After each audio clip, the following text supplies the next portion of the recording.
First of which is a song that I wrote during the pandemic. It's called Beautiful. How ironic that during the pandemic, God gave me a song called Beautiful. The truth is, no matter what circumstances we can go through, even during the most difficult times, God is always doing something beautiful. In this world, we do have troubles. Love has all the answers, and we found it in the sun. Thought you had a dawn. Beautiful, everything you've done is simply beautiful. You're not beautiful.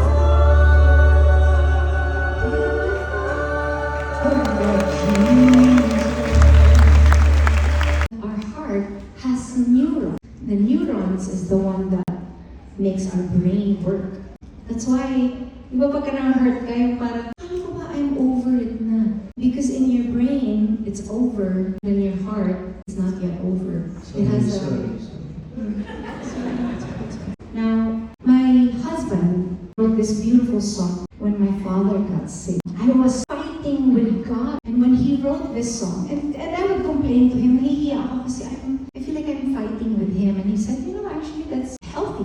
Sometimes you need to fight with him to know what you want. Through this song, it became a healing source. I think our brain is for learning, getting information, but knowledge actually comes from the heart.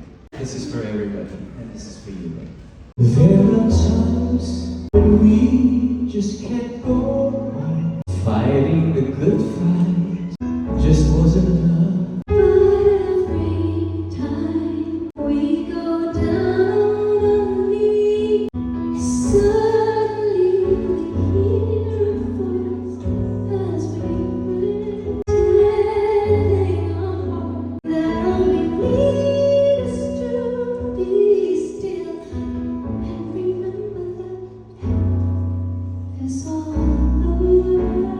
The Lord is our Savior. He is our strength. He is the beginning and the end.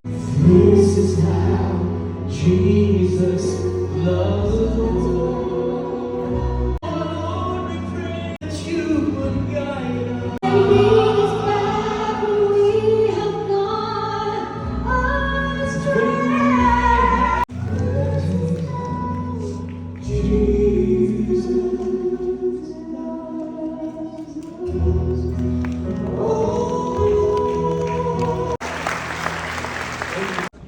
Once or twice or many times nag-fail ka and you feel like you're not worthy ma-restore sa relationship kay God. O you failed God once in your life. Na-fail mo si Lord. Okay? Yung mga perfect pa lumabas na, hindi para sila. Okay?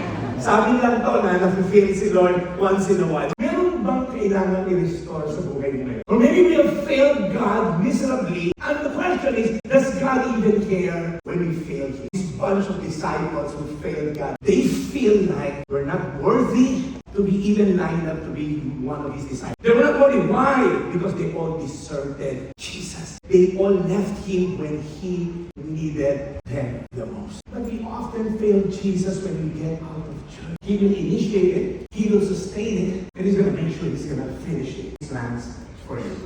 Let me end. Peter was so full of himself, wrongly sorrow for Judas brings only death. So if you feel broken, Jesus Christ became flesh. Just so you know how much He loves you. Pag wala si Jesus sa picture, I've never seen someone, ay naku, sinayo ko sa punta ko kung magsunod dyan sa Jesus na yan. Wala ka nakita. How can someone so broken write this now? And the God who called you into His eternal glory in Christ, after you have suffered a little while, will Himself restore you.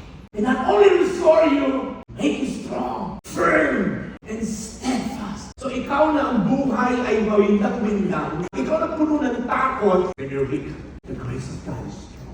The old has passed away. Behold, the new has come. God wants to make you a new creation. But here's the thing about new creation. You have to accept that you're broken. You have to accept that you're lost. You have to accept that I needed Christ. So if you haven't given your life to Christ, hindi mo ba tinatanggap si Jesus bilang iyong tagapagligtas? This is the day that the Lord has made. We're all gonna rejoice and be glad in it. So if that's your day, hindi mo ba binibigay ang buhay mo kay Jesus? Can you just make a decision today? Can you just pray this prayer with me? Panginoong Jesus, ako po'y nagsisisi sa aking mga kasalanan. Tinatanggap kita, Jesus, bilang aking